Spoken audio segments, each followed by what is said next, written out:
आइल्स speaking में band 9 तक कैसे पहुँचे, आए जानिए सभी टॉप टिप्स। सो आइल्स स्पीकिंग टेस्ट के लिए तैयार हो जाओ। चलो आपकी इंग्लिश को इम्प्रूव करते हैं हम।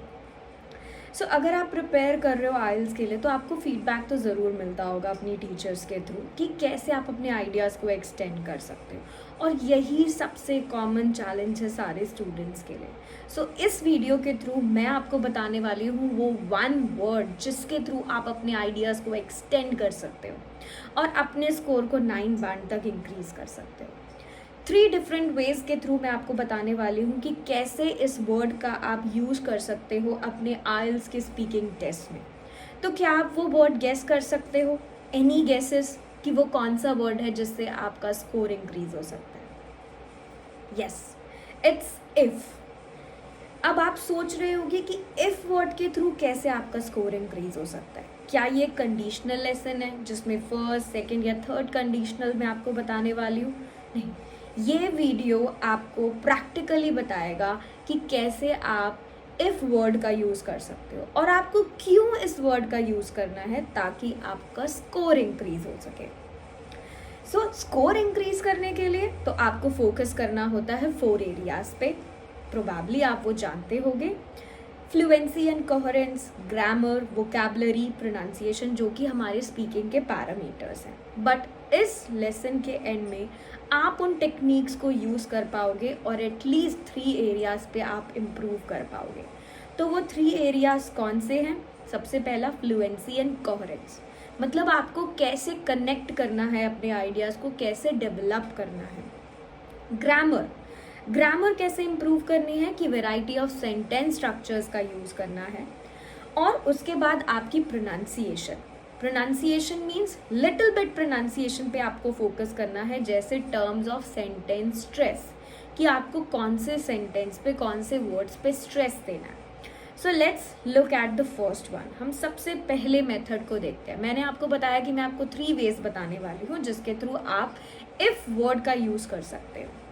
अब इमेजिन करो कि आप अपने फाइनल पार्ट ऑफ टेस्ट में, लास्ट 5 मिनट्स है आपके पास, आपकी एक ओपन डिस्कशन चल रही है एग्जामिनर के साथ और एग्जामिनर ने आपसे कुछ क्वेश्चन पूछे। और क्वेश्चन कैसे होंगे देखते हैं स्क्रीन पर। Food is always better in an expensive restaurant than in a cheap restaurant. Do you agree? Will there be a greater choice of food available in shops in the future or less? Is it a good idea to learn a foreign language? ये सारे questions क्या हैं? ये सारे questions position based है। Examiner आपसे पूछना चाहता है कि आपकी पोजीशन क्या है, आपका ओपिनियन क्या है। क्या आप यस में आंसर देने वाले हो, आप नो में आंसर दे रहे हो, या फिर it depends.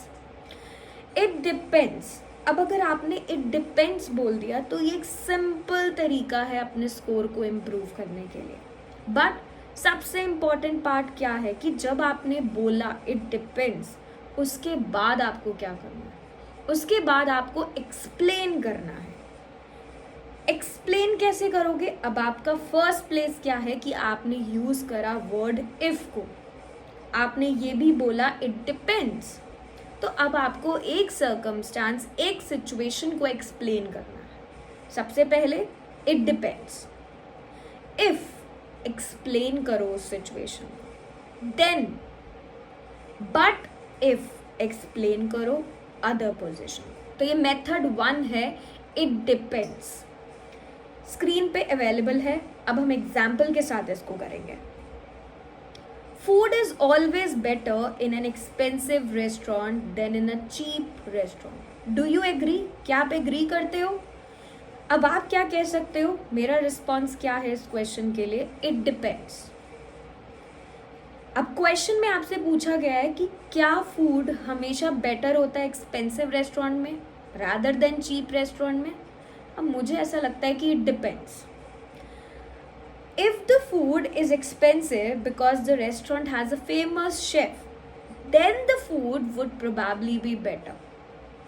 But if the food is expensive because it's in a cool part of town or because they want to be seen as high quality, then it's probably not worth the money. अब मैंने answer में क्या करा, I have said it, मैंने बोला it depends, मैंने explain करा अपने इफ को, राइट मैंने एक आंसर दिया एक्सटेंड करके, मैंने अपनी फ्लुएंसी को इम्प्रूव करा, अपने कोहेरेंस के स्कोर को इम्प्रूव करा, क्योंकि मैंने आइडिया को डेवलप करा। मैंने वाइडर रेंज यूज करी है इफ के साथ, मैंने ट्वाइस यूज करा है इफ को, राइट सो मैंने वेराइटी ऑफ सेंटेंस स्ट्रक्चर भी यहाँ पे यूज करा, इट डिपेंड्स यूज करा, इफ करा, सिचुएशन को एक्सप्लेन करा, देन बट इफ करा, फिर सिचुएशन को एक्सप्लेन करा। मैं रिपीट कर रही हूँ फिर से कि मैंने अपनी फ्लुएंसी एंड कोहेरेंस को यहाँ पर ऐड कर दिया, आइडिया को एक्सटेंड करके, डेवलप करके। मैंने वाइडर रेंज यूज करा है इफ का ट्वाइस।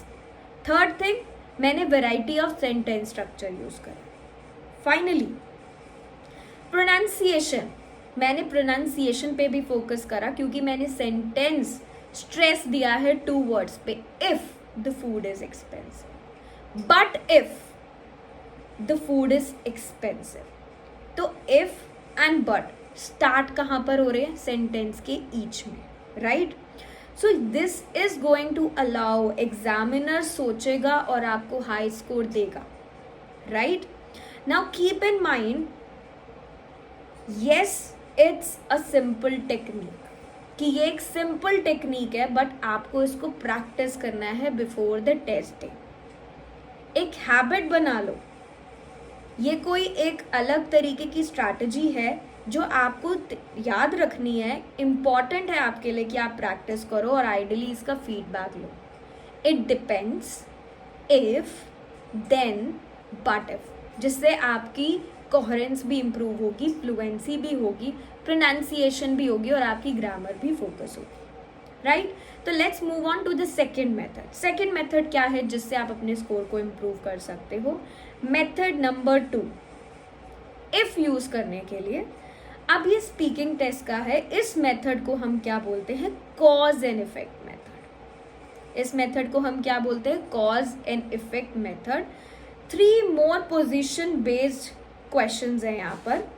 फर्स्ट क्वेश्चन स्क्रीन पर, should governments provide free healthy lunches to all elementary school and high school students, yes और नो, और मे बी इट डिपेंड्स, आप किसी में भी आंसर दे सकते हो।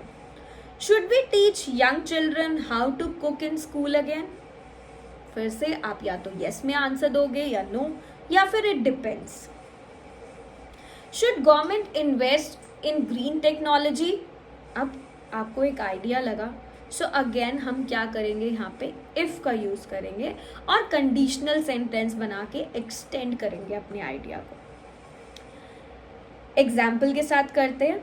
अब इस केस में मैं इट डिपेंड्स नहीं बोलने वाली, मैं एक क्लियर डेफिनेट आंसर देने वाली हूँ। मेरा क्लियर डेफिनेट आंसर क्या है, दे डेफिनेटली शुड। अब जैसे ही मैंने अपना आंसर दिया दे डेफिनेटली शुड, मैं अपने आंसर को एक्सटेंड करूंगी उसे एक्सप्लेन करके। Should governments provide free healthy lunches to all elementary school and high school students? They definitely should. अब explain कैसे करेंगे? If kids learn to eat healthy from a young age, they will have better eating habit as they get older. Explain करा मैंने अपने answer को।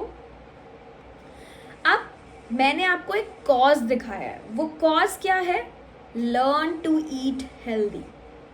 अगर वो अच्छा खाएंगे उसका इफेक्ट क्या है, better eating habit as they get older. So simple idea है कि आपको कॉज दिखाना है और कॉज के साथ इफेक्ट को लिंक करना है विद दैट वर्ड इफ। मैंने इफ का यूज करा है, कॉज शो किया है, इफेक्ट शो किया है और अपने आइडिया को एक्सटेंड करा है। They definitely should. If kids learn to eat healthy from young age, they will have better eating habit as they get older. So cause भी आ गया और effect भी आ गया और if का use भी हो गया और मैंने अपने आइडिया को extend भी कर दिया। फिर से देखते हैं, अब हम फिर से extend करने वाले हैं। If they have good eating habits, they will perform better in school, and this will hopefully lead to more opportunities for them in the future. मैंने फिर extend करा अपने आइडिया को. So ये जो मेथड है ये लेस अबाउट ग्रामर है, बट एक इफेक्टिव सिंपल वे है जिससे आप अपने आइडियाज़ को एक्सटेंड कर सकते हो कॉज डाल के और उसके इफेक्ट के बारे में बात करके. सो कॉज एंड इफेक्ट, आप कॉज शो करो, उसका इफेक्ट शो करो और इफ का यूज करो, आपका आइडिया एक्सटेंड हो जाएगा. राइट? सो अब आपको अगर ग्रामर में स्कोर इंक्रीज करना है, मेरे पास एक और टेक्निक है आपके लिए, वो है third method. Second method is clear, cause and effect. Third method पे चलते हैं. थर्ड मेथड क्या है इफ यूज करने के लिए? ये एक न्यू मेथड है, इसका नेम है रिवर्सल एंड ऑपोजिट इफेक्ट. आपको क्या करना है, जब आप एक्सप्लेन कर दोगे सारे इफेक्ट को, जैसे हमने प्रीवियस आंसर में अभी इफेक्ट को एक्सप्लेन करा है, आपको क्या शो करना है, उसका ऑपोजिट शो करना है. आपको किसके बारे में बात करनी है कि क्या होगा अगर किड्स जो हैं हेल्दी ईट कर रहे हैं व्हेन दे आर यंग. अब टॉक करो किसके बारे में कि अगर वो नहीं कर रहे हेल्दी, या अगर हम उन्हें नहीं टीच कर रहे. If we teach kids to eat healthy when they are young, they will perform better in the future. But if we don't teach them, अगर हम उन्हें ये नहीं सिखा रहे हैं तो क्या होगा? So मेरे लास्ट आंसर को चेक करते हैं. देखो लास्ट आंसर में क्या था, मैंने बोला था I finished off by saying कि this will hopefully lead to more opportunities for them in the future. अब ये एक अच्छा आंसर है, राइट? मैं यहाँ पे स्टॉप भी कर सकती हूँ, बट अब मैं यहाँ पे एक ऑपोजिट आइडिया ऐड करूँगी इफ के साथ. मुझे अपने आंसर को एक्सटेंड करना है स्पीकिंग में, right? So if they don't develop these habits, they may struggle with health and academic performance later in life.